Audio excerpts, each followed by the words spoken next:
സകലരും അനുദപിക്കാൻ സർവം സമർപ്പിക്കുവാൻ സകലരും അണഞ്ഞിടുവിൻ. സമയം സമാഗതമായി സകലരും അനുദപിക്കാൻ സർവം സമർപ്പിക്കുവാൻ സകലരും അണഞ്ഞിടുവിൻ. പിതാവിൻ്റെയും പുത്രൻ്റെയും പരിശുദ്ധാത്മാവിൻ്റെയും നാമത്തിൽ ആമേൻ. ഈശോയിൽ ഏറ്റവും സ്നേഹമുള്ളവരെ, ഇന്ന് നമ്മൾ ചിന്തിക്കുന്നത് വിഗ്രഹാരാധന എല്ലാ പാപങ്ങളുടെയും സകലവിധ തകർച്ചകളുടെയും തുടക്കമാണ് എന്നുള്ളതിനെക്കുറിച്ചാണ്. വിഗ്രഹാരാധന തന്നെ ഒരു തിന്മയാണ്. 1 കൊരിന്ത്യസ് 10-14 തിരുവചനത്തിൽ നമ്മൾ വായിക്കുന്നുണ്ട്.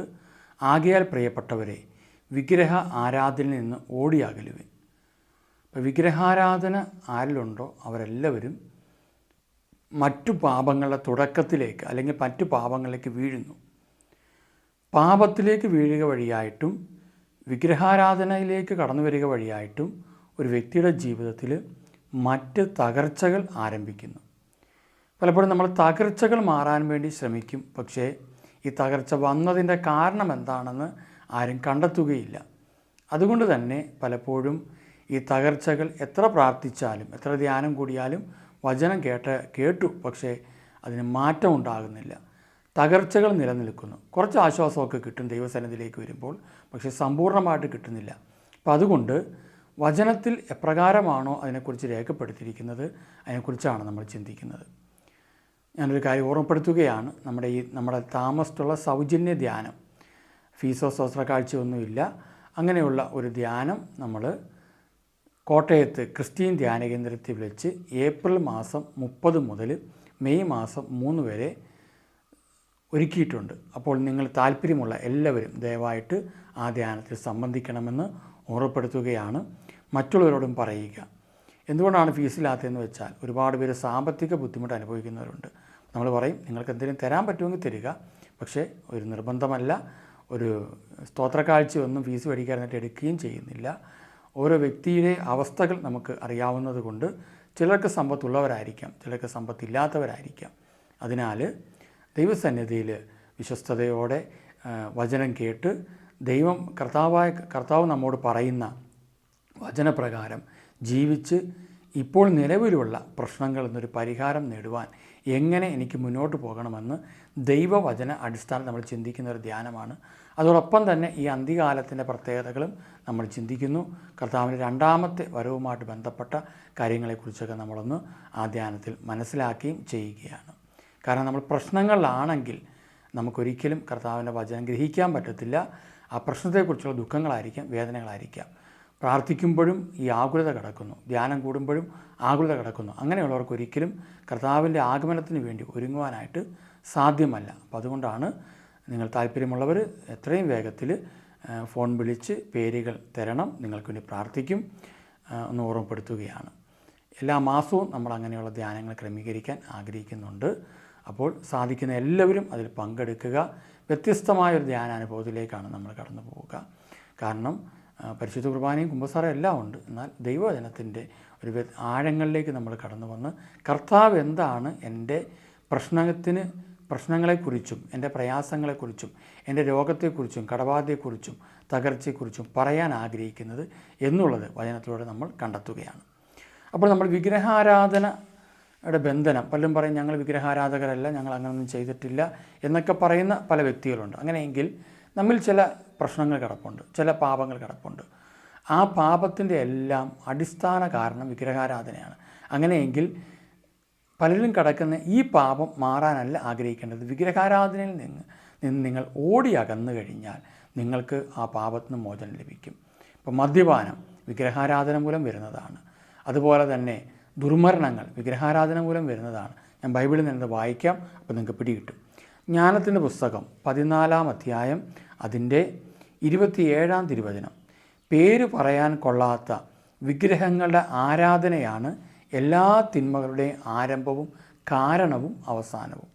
അപ്പോൾ പേര് പറയാൻ കൊള്ളാത്ത വിഗ്രഹങ്ങളുടെ ആരാധനയാണ്. എന്ന് വെച്ചാൽ ദൈവത്തെ നമ്മൾ വിഗ്രഹമായിട്ട് ആരാധിക്കേണ്ട ആവശ്യമില്ല. ദൈവം സജീവനായ ദൈവമാണ്. വിഗ്രഹങ്ങൾക്ക് എല്ലാവരും പ്രത്യേകത എന്ന് വെച്ചാൽ അതിന് ജീവനില്ലെന്നുള്ളതാണ്. അതിന് നടക്കാൻ വയ്യ, നിൽക്കാൻ വയ്യ, ചിരിക്കാൻ വയ്യ, ഇരിക്കാൻ വയ്യ. പിന്നെ ഈ ആധുനിക യുഗത്തിൽ AI പോലെയോ അല്ലെങ്കിൽ റോബോട്ടിക് മേഖലകളിലൊക്കെ ചലിപ്പിക്കാനൊക്കെ പറ്റും. പക്ഷേ ഒരിക്കലും അതിന് സ്വാഭാവികമായ ബുദ്ധിയില്ല.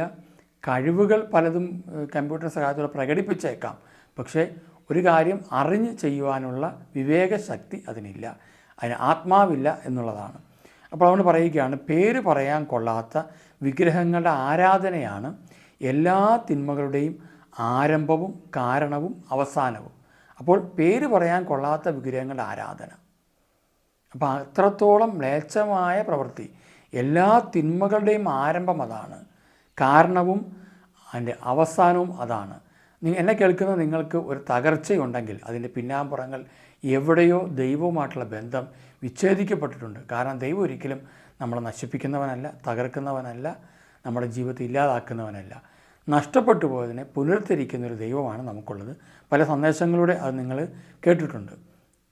ഇവിടെ നമ്മൾ 20-ാം തീയതി വായിക്കുന്നത് ഇങ്ങനെയാണ്: ശില്പത്തിൻ്റെ വശ്യതയിൽ കാണാൻ കൊള്ളാമല്ലോ, ആകൃഷ്ടരായ ജനങ്ങൾ അല്പം മുമ്പ് മനുഷ്യനായി ബഹുമാനിച്ച വ്യക്തിയെ ഇത് ആരാധനാ വിഷയമായി കണക്കാക്കുന്നു. ഇപ്പം സിനിമാ താരങ്ങളുടെ ഇടയിലൊക്കെ അങ്ങനെയുണ്ട്. ചില അവരുടെ ശരീരത്തിൻ്റെ അവസ്ഥ കണ്ടിട്ട്, വസ്ത്രത്തിൻ്റെ അവസ്ഥ കണ്ടിട്ട്, സൗന്ദര്യം അഴകും കണ്ടിട്ട് മനുഷ്യനായിരുന്നു അവർ, ബഹുമാനിച്ചു മനുഷ്യനായിട്ട്. പക്ഷേ അതിനെ പിന്നെ ആരാധിക്കാൻ തുടങ്ങുന്നു. ഇത് മനുഷ്യവർഗത്തിന് ഒളിഞ്ഞിരിക്കുന്ന കെണിയായി തീർന്നു. നിർഭാഗ്യത്തിൻ്റെയോ രാജാധികാരത്തിൻ്റെയോ അടിമത്തിൽപ്പെട്ട മനുഷ്യർ കല്ലിലോ തടിയിലോ നിർമ്മിക്കപ്പെട്ട വസ്തുക്കൾക്ക് ഒരിക്കലും വിളിക്കാൻ പാടില്ലാത്ത പേര് നൽകി. കണ്ടോ, മനുഷ്യൻ പേര് കൊടുത്തു.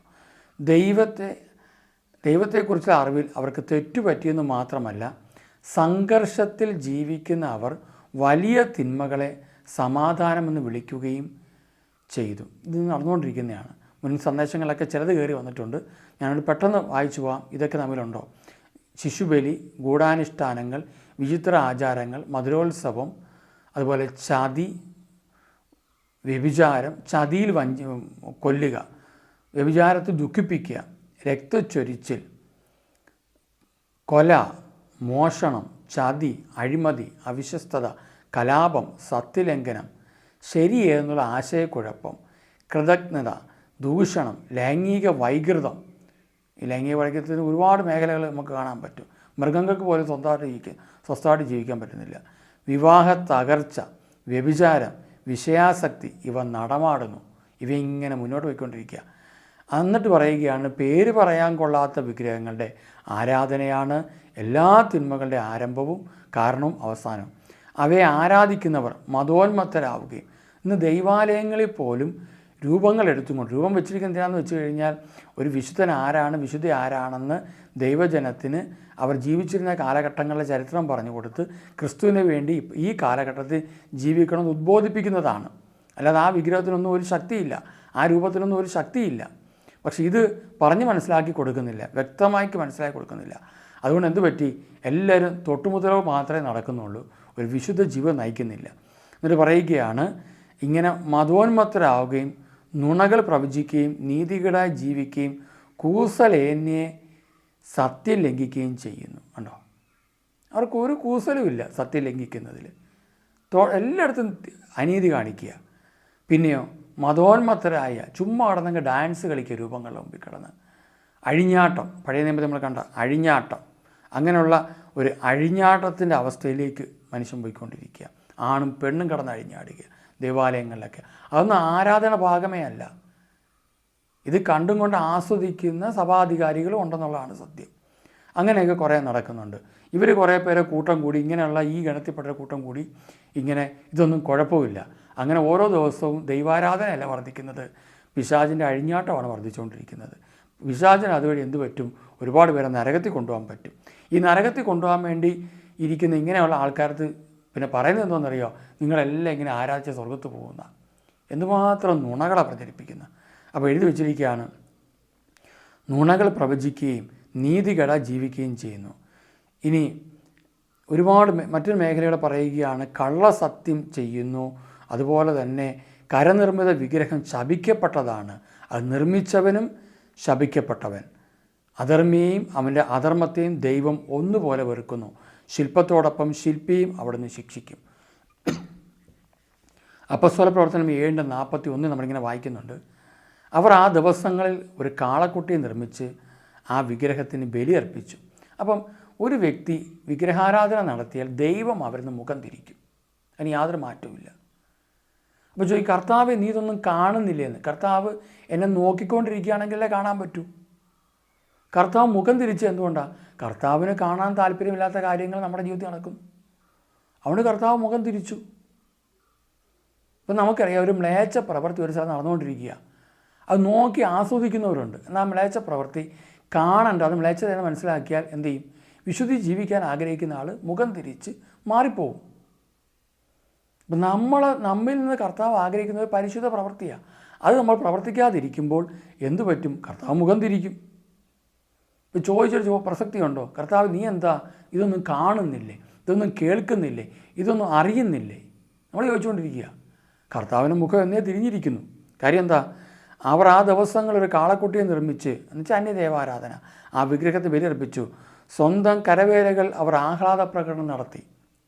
ദൈവം അവരിൽ നിന്ന് മുഖം തിരിക്കുകയും ആകാശശക്തികളെ ആരാധിക്കാൻ അവരെ കൈവെടിയുകയും ചെയ്തു. പിശാചിനെ അവർ വിട്ടുകൊടുത്തു. വീണ്ടും നമ്മൾ കാണുന്നു ലേവ്യരുടെ പുസ്തകം 26. ആരെങ്കിലും മന്ത്രവാദികളുടെയും കൂടത്തിരക്കാരുടെയും പുറകെ പോയി അന്യദേവന്മാരെ ആരാധിച്ചാൽ അവനെതിരെ ഞാൻ മുഖം തിരിക്കുകയും അവനെ സ്വജനത്തിൽ നിന്ന് വിച്ഛേദിച്ച് കളയുകയും ചെയ്യും. എന്ന് വെച്ചാൽ രണ്ടാമത്തെ വരവിൽ ഇവർക്ക് സ്വർഗപ്രവേശനമില്ല. കാരണം തിരഞ്ഞെടുക്കപ്പെട്ട ജനത്തിൽ ഇവരില്ല. ആ ജനത്തിൽ നിന്ന് ഇവരെ വിച്ഛേദിച്ച് കളയും. ആരെ വിച്ഛേദിച്ച് കളയുക? ഈ അന്യദേവ ആരാധന നടത്തുന്നവരെല്ലാം കർത്താവ് വിച്ഛേദിച്ച് കളയും. ആരാധന ദൈവത്തിന് മാത്രമുള്ളതാ. ദൈവത്തെ മാത്രമേ നമ്മൾ ആരാധിക്കാവുള്ളൂ. ജെറമ്യാ പ്രവചന പുസ്തകം 3:24 നമ്മളിങ്ങനെ വായിക്കുന്നുണ്ട്. ചിലർ മന്ത്രവാദവും കൂടോത്രവും അന്യദേവ ആരാധനയും ആവശ്യമില്ലാത്ത സകല പണിക്കും അവർക്ക് ഒരു കാലത്ത് സ്വത്തുണ്ടായിരുന്നു, സമ്പത്തുണ്ടായിരുന്നു, പറമ്പുണ്ടായിരുന്നു, കൃഷിയിടങ്ങളുണ്ടായിരുന്നു, ആസ്തി ഉണ്ടായിരുന്നു. ഇന്നും ഒന്നുമില്ല. എന്തുകൊണ്ടാണ്? ഈ മന്ത്രവാദവും കൂടോത്രവും അന്യദേവ ആരാധനയും വിഗ്രഹാരാധനയ്ക്കും പോയിട്ടാണ്. ബൈബിൾ ഇങ്ങനെ എഴുതിയിരിക്കുന്ന, ഞങ്ങളുടെ പിതാക്കന്മാർ അധ്വാനിച്ച് നേടിയ സർവ്വവും ആടുമാടുകളും പുത്രിപുത്രന്മാരുമെല്ലാം ഞങ്ങളുടെ യൗവനത്തിൽ തന്നെ ലജ്ജാകരമായ വിഗ്രഹാരാധനയ്ക്ക് ഇരയായിത്തീർന്നു. യൗവനത്തിൽ തന്നെ, ഇനിയും ജീവിക്കാൻ കിടക്കുക. അപ്പോൾ എന്തു പറ്റി? അവിടെ എഴുതി വെച്ചിരിക്കും, ഞങ്ങളുടെ പിതാക്കന്മാർ അധ്വാനിച്ചതാണ്, പൂർവികർ അധ്വാനിച്ച് ഞങ്ങൾക്ക് തന്നു. ഞങ്ങൾക്കത് ചിലപ്പോൾ സ്വത്തായിട്ട് തന്നു, സ്ത്രീധനമായിട്ട് തന്നു, അല്ലെങ്കിൽ ഒരു സ്നേഹത്തിൻ്റെ പേരിൽ തന്നു. ഈ തന്നതെല്ലാം എന്തു ചെയ്തു? കൊണ്ടുപോയി വിഗ്രഹാരാധനയ്ക്ക് കൊടുത്തു, അന്യദേവ ആരാധന നടത്തി. നഷ്ടം അങ്ങനെയാണ് വന്നത്. ഇനി ചിലർ പറയും, മറ്റുള്ളവർ എനിക്കിട്ട് പണി വെച്ചിട്ട് ഞാൻ തകർന്നതെന്ന്. മറ്റുള്ളവർ പണി വെച്ചാലും തകരാതിരിക്കണമെങ്കിൽ എന്ത് ചെയ്യണമെന്നറിയാം? തകരാതിരിക്കണമെങ്കിൽ ഒറ്റ കാര്യം ചെയ്യണം. പ്രധാനമായിട്ട് ചെയ്യേണ്ട കാര്യം എന്താണെന്ന് വെച്ച് കഴിഞ്ഞാൽ, നിങ്ങളിപ്പോഴും ഏതെങ്കിലും ചെറിയോ വലുതായ കാര്യത്തിൽ അന്ധമായി വിശ്വസിക്കുന്നുണ്ടെങ്കിൽ, മറ്റുള്ളവർ ചെയ്ത കാര്യത്തിൽ നിങ്ങൾ വിശ്വസിച്ചുകൊണ്ടിരിക്കുന്നുണ്ടെങ്കിൽ അതൊരു അന്ധവിശ്വാസം തന്നെയാണ്. കാരണം അത് ഫലിക്കുമെന്ന് നിങ്ങൾ വിശ്വസിക്കുന്നുണ്ടെങ്കിൽ ക്രിസ്തു വിശ്വസിക്കുന്നില്ല. അതിന് ശക്തിയുണ്ട്. മന്ത്രവാദത്തിനും കൂടോത്രത്തിനും അന്യദേവ ആരാധനയ്ക്കും ശക്തിയുണ്ട്. അത് പൈശാചിക ശക്തിയാണ്. പക്ഷെ അതിന് നിൻ്റെ മേൽ തൊടുവാനായിട്ട് അനുവാദമില്ല. ഇപ്പോൾ രാത്രിയിലെ ഭീകരത, പകൽ പറക്കുന്ന അസ്ത്രം, ഇതിനൊന്നും നമ്മളെ ബാധിക്കാൻ അനുവാദമില്ല. ഞാൻ അത്യുന്നതൻ്റെ സംരക്ഷണത്താണ് നിൽക്കുന്നത്.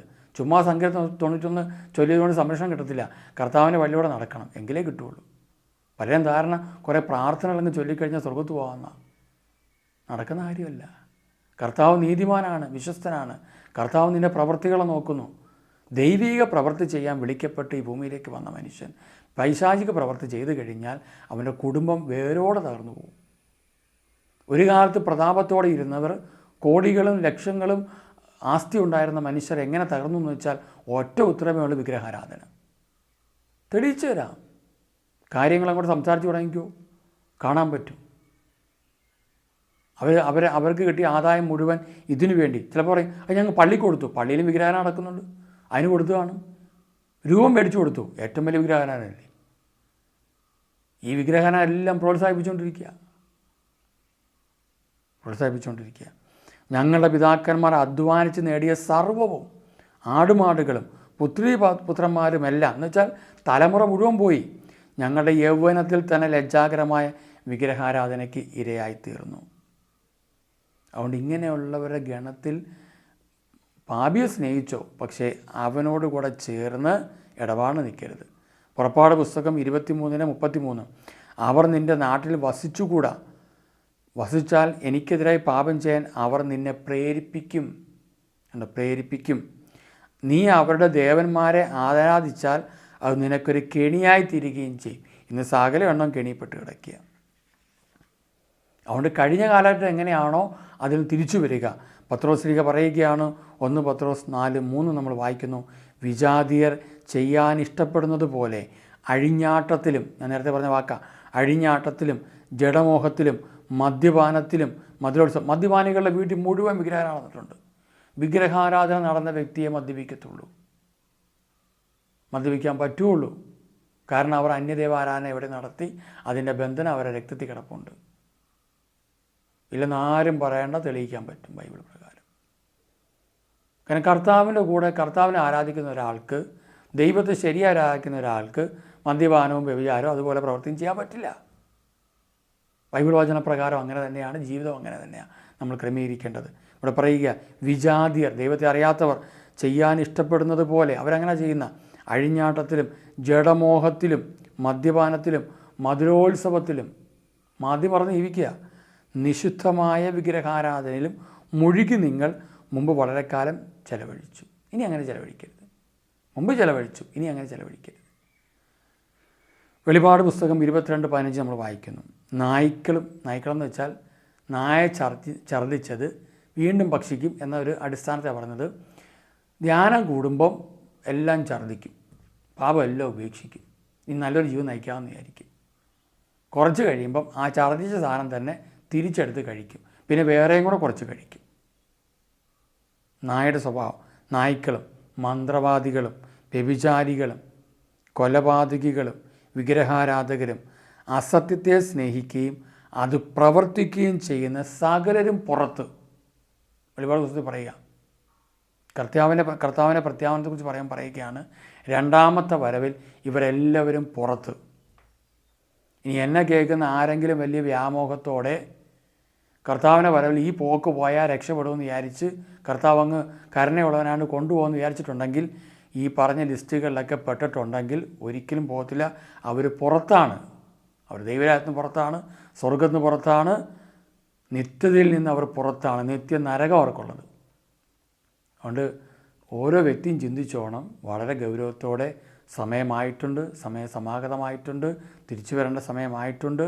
ഇനി തട്ടിയും മുട്ടിയും ജീവിക്കേണ്ട സമയമല്ല. തിരിച്ചു വരിക, വിശ്വസ്തയോടെ ജീവിക്കുക, ഒരു പുതിയ ജീവൻ നയിക്കുക, അതിനുവേണ്ടി ഒരുങ്ങുക. മറ്റുള്ളവർ അങ്ങനെ ചെയ്യുന്നോ ഇങ്ങനെ ചെയ്യുന്നോ എന്നൊന്നും നോക്കിയേക്കരുത്. പാപം വർദ്ധിക്കും, തിന്മ വർദ്ധിക്കും. കാരണം നിങ്ങൾ ചിന്തിച്ചു നോക്കുക, 100 പേരിൽ തിന്മയുണ്ടെങ്കിൽ 10 പേരിലെ നന്മയുള്ളെങ്കിൽ, വലിയ വിശുദ്ധിയുള്ളെങ്കിൽ 100 പേരെ തിന്മ അടുത്ത 100 പേരിലേക്ക് വ്യാപിക്കും. പരിശുദ്ധി 10 പേരൊക്കെ ഉള്ളൂ, അത് 10ലേക്ക് അയക്കും. നമുക്ക് കാണാൻ പറ്റും, അബ്രഹാം പിതാവ് 50 നീതിമാന്മാരെന്ന് കരുതിയെങ്കിൽ അവസാനം 3 പേരെ മാത്രമേ അവിടെ കണ്ടെത്താൻ പറ്റുള്ളൂ. അപ്പം അതുകൊണ്ട് നമ്മൾ ലോകത്ത് കാണുന്ന പരിശുദ്ധിയുടെ അളവുകോലല്ല ദൈവത്തിൻ്റെ പരിശുദ്ധ അളവുകോൽ, വളരെ കർശനമാണ്. അതുകൊണ്ട് നമ്മൾ സീരിയസ് ആയിട്ട് തന്നെ മുന്നോട്ട് പോകണം. അല്ലാതെ അഴകുഴപ്പം സ്വഭാവമൊന്നും കർത്താവിനില്ല. അങ്ങനെ ആയിരിക്കാം, ഇങ്ങനെ ആയിരിക്കാം, അതായിരിക്കാം, ഇതായിരിക്കാം, ഒരു ഇടപാടോടില്ല. നമ്മുടെ താളത്തിനൊത്തും തുള്ളുന്ന ഒരു ദൈവമല്ല നമുക്കുള്ളത്. വളരെ നീതിയും കരുണയൊക്കെ ഉള്ള കർത്താവാണ്, സ്നേഹമുള്ള കർത്താവാണ്. അതുകൊണ്ട് ശിക്ഷാവിധി പെടാതിരിക്കാൻ, നരകത്തിൽ പോകാതിരിക്കാൻ മുന്നറിയിപ്പ് മുഴുവൻ വിശുദ്ധ ഗ്രന്ഥത്തിൽ നൽകിയിട്ടുണ്ട്. ഇത് കേട്ടിട്ട് പിന്നെ തോന്നിയ കണക്ക് ജീവിച്ചിട്ട് ധ്യാനിപ്പിക്കുന്നവർ എന്തെങ്കിലും പറയും, അച്ഛന്മാർ എന്തെങ്കിലും വിളിച്ചു പറഞ്ഞോട്ടെ, ധ്യാനഗുരുക്കന്മാർ എന്തെങ്കിലും വിളിച്ചു പറഞ്ഞോട്ടെ, ശുശ്രൂഷകർ എന്തെങ്കിലും വിളിച്ചു പറഞ്ഞോട്ടെ, അല്ലെങ്കിൽ പിന്നെ ഇത് കൃത്യമായിട്ട് പറയുന്ന ആത്മാരെ പ്രസംഗിപ്പിക്കാതിരിക്കാൻ വേണ്ടിയിട്ട് ശ്രമിച്ചോട്ടെ. ഇതൊക്കെ നടന്നാലും നിങ്ങൾക്കാർക്കും പരിശുദ്ധാത്മാവിനെ വിലക്കാൻ പറ്റത്തില്ലല്ലോ. നിങ്ങൾ ചിലപ്പോൾ പരിശുദ്ധാത്മാവ് വിലങ്ങി കിടക്കുകയായിരിക്കാം, പക്ഷെ നിങ്ങൾക്ക് പരിശുദ്ധാത്മാവിനെ സ്വീകരിക്കുന്ന, തുറന്നു കൊടുക്കുന്ന ഒരു വ്യക്തിയുടെ മേലും വിലക്കാൻ നിങ്ങൾക്ക് അവകാശമില്ല. വിലക്കുന്നവൻ തകരുന്നതല്ലാതെ വേറെ ഒരു തകർച്ച അവിടെ ഉണ്ടാകത്തില്ല. അതുകൊണ്ട് ദൈവത്തിൻ്റെ മോളിൽ കയറിയിരുന്നും കൊണ്ട് കർത്താവിനെ ഇല്ലാതാക്കാമെന്ന് വിചാരിക്കുന്ന ചില സംവിധാനങ്ങളൊക്കെ പലയിടത്തും വന്നുകൊണ്ട് അതൊക്കെ പിശാചിൻ്റെ പണിയാണ്. അതുകൊണ്ട് അവൻ പോലൊരു ശ്വാസത്തിൽ തീരാവുന്നതേ ഉള്ളൂ. അങ്ങനെയെങ്കിൽ നശിക്കാതിരിക്കാൻ ശ്രമിക്കുക, തിരിച്ചു വരിക, തീരുമാനമെടുക്കുക, ഒരു പുതിയ വ്യക്തിയായിട്ട് മാറ്റപ്പെടുക. കർത്താവ് എല്ലാവരും അനുഗ്രഹിക്കട്ടെ. പ്രിയമുള്ളവരെ, ഏപ്രിൽ 30 മുതൽ മെയ് 3 വരെ നമ്മുടെ ധ്യാനമുണ്ട്. പങ്കെടുക്കുക, കൃപയാൽ നിറയുക, കർത്താവിൻ്റെ വരവിൽ ഇവിടുന്ന് പോകാൻ തയ്യാറാവുക. ജീവിതത്തിൻ്റെ സകല തകർച്ചകളിൽ നിന്ന് തിരിച്ചു വരുന്ന ഒരു ജീവിതം നമുക്ക് അനുഭവിക്കാം. ഈ ഭൂമിയിൽ തന്നെ നമ്മൾ കാണുന്ന കാനാൻ ദേശത്തെ സമൃദ്ധിയും ഏൻ തോട്ടത്തിലെ ആദ്യ അനുഭവങ്ങളും നമുക്ക് ഇവിടെ അനുഭവിച്ച് സ്വർഗീയ പരദീസയിലേക്ക് കടന്നു വരാനായിട്ട് തീരുമാനമെടുക്കാം. കർത്താവ് നിങ്ങളെ അനുഗ്രഹിക്കട്ടെ. നമുക്ക് പ്രാർത്ഥിക്കാം. കാരുണ്യവാനായ കർത്താവേ, ഞങ്ങൾ അങ്ങയെ മറന്ന് വിഗ്രഹങ്ങളെ പുറകെ പോയി ജീവൻ നശിപ്പിച്ചു. ചലനശേഷിയില്ലാത്തതും വിവേകമില്ലാത്തതും ആത്മാവില്ലാത്തതുമായ എൻ്റെയൊക്കെ പിന്നാലെ പോയി ജീവൻ നശിപ്പിച്ച് അതാണ് ശരിയെന്ന് വിചാരിച്ച് ജീവിച്ച ഒരുപാട് വ്യക്തികളുണ്ട്. അതിനാൽ ആ ജീവിതത്തിൽ നിന്ന് ജീവിക്കുന്ന അങ്ങയെ മാത്രം ആരാധിക്കുന്ന ഒരു ആരാധന അവസ്ഥയിലേക്ക് കടന്നു വരാൻ തീരുമാനമെടുക്കണമേ. ഈശോയെ, അവിടുത്തെ രക്തം കൊണ്ട് ഞങ്ങളെ കഴുകണമേ. അവിടുത്തെ രക്തത്താൽ ഞങ്ങളെ വിശുദ്ധീകരിക്കണമേ. ഞങ്ങളുള്ള സകല അന്ധകാര ശക്തികളെയും വിഗ്രഹാരാധനയും അതിനനുബന്ധമായ പാപങ്ങളെയും തകർച്ചകളെയും എല്ലാം എടുത്തു മാറ്റണമേ. തിരുരക്തം കൊണ്ട് ഞങ്ങളെ കഴുകി വിശുദ്ധീകരിക്കണമേ. പരിശുദ്ധാത്മാവെ, ഞങ്ങൾക്ക് പരിശുദ്ധമായ ബോധ്യങ്ങൾ നൽകി സഹായിക്കുന്നതിന് നന്ദി പറയുന്നു. പരിശുദ്ധാത്മാവെ, ഞങ്ങളെ ശക്തിപ്പെടുത്തണമേ. അങ്ങയെ വേദനിപ്പിക്കുന്ന ഒരു പ്രവൃത്തി പോലും ഞങ്ങളുടെ ഭാഗത്തുനിന്നുണ്ടാകാതിരിക്കട്ടെ. പരിശുദ്ധ അമ്മയെ, ഞങ്ങളെ സഹായിക്കണമേ. എൻ്റെ ചിത്തം എൻ്റെ രക്ഷകനായ ദൈവത്തിൽ ആനന്ദിക്കുന്നു എന്ന് പറഞ്ഞതുപോലെ യേശു ക്രിസ്തുവിൽ ആനന്ദിക്കാൻ തക്കവിധമുള്ള ഒരു ജീവിതം ക്രമീകരിക്കപ്പെടുവാൻ പരിശുദ്ധ അമ്മയെ ഞങ്ങളെ സഹായിക്കണമേ. മിഖായേൽ, ഗബ്രിയേൽ, റഫേൽ ദൂതന്മാരെ ഞങ്ങളെ സഹായിക്കണമേ. ഞങ്ങൾക്ക് വേണ്ടി കർത്താവ് ഒരുക്കിയ കാവൽ ദൂതന്മാരെ ഞങ്ങളെ സഹായിക്കണമേ. പിതാവിൻ്റെയും പുത്രൻ്റെയും പരിശുദ്ധാത്മാവിൻ്റെയും നാമത്തിൽ ആമേൻ. ഈശോയിൽ ഏറ്റവും സ്നേഹമുള്ളവരെ, ഈ സന്ദേശം നിങ്ങൾ കേട്ടതിനും ഇതിൽ പങ്കെടുത്തതിനും നിങ്ങൾക്ക് നന്ദി. നിരവധി പേർക്ക് ഈ സന്ദേശങ്ങൾ അയച്ചു കൊടുക്കുക. തകർച്ചയിൽ കഴിയുന്ന, ദുഃഖത്തിൽ കഴിയുന്ന, ഭയത്തിൽ കഴിയുന്ന, അടിമത്തത്തിൽ കഴിയുന്ന നിരവധി പേർ കർത്താവിലേക്ക് കടന്നു വരട്ടെ. അതിനു വേണ്ടിയിട്ട് ഈ ശുശ്രൂഷകൾ പകർന്നു കൊടുക്കുക. നിങ്ങൾ ഈ ശുശ്രൂഷയെ പങ്കെടുത്ത് നന്ദി പറയുന്നു. നിങ്ങൾ ഉപയോഗിക്കുന്ന ഉപകരണങ്ങൾ, നിങ്ങളായിരിക്കുന്ന സ്ഥലങ്ങൾ എല്ലാം അനുഗ്രഹിക്കട്ടെ. കർത്താവ് നിങ്ങളെ നിങ്ങളുടെ കുടുംബത്തെയും സമർത്ഥമായിട്ട് അനുഗ്രഹിക്കട്ടെ. Praise the Lord. Thank you. അനുതാപിയേ ചേർത്തണയ്ക്കാൻ, അനുഗമിക്കാൻ ഒരുക്കിടുവാൻ, ആത്മാവിനാൽ നിറച്ചിടുവാൻ ആഗതനായവൻ വിളിച്ചിടുന്നു.